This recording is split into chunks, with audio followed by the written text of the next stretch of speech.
1817లో జరిగిన బెంగాల్ కలరా ఎపిడమిక్లో ఈ మందు చాలా కీలకమైన రోల్ని ప్లే చేసింది. మృతుల సంఖ్యని 30% నుంచి 3%కి తీసుకొచ్చింది. ఇదేదో కాంప్లికేటెడ్ మెడిసిన్ అనుకోకండి. It is just a salt.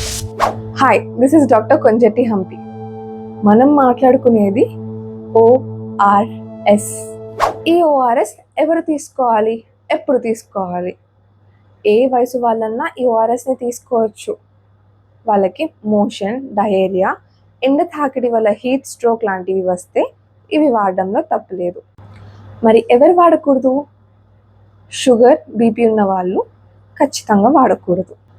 Emergency కండిషన్లో లో షుగర్ అయింది కానీ మీతో ఓఆర్ఎస్ లేదు, ఏం చేయాలి? సింపుల్ ట్రిక్, ఇంట్లో ఈజీగా చేసేసుకోవచ్చు. 1 లీటర్ వాటర్ బాటిల్లో 6 table spoons of sugar, ½ table spoon of salt. Simple, homemade ORS is ready. WHO recommend చేసిన ఓఆర్ఎస్ మాత్రమే వాడాలి.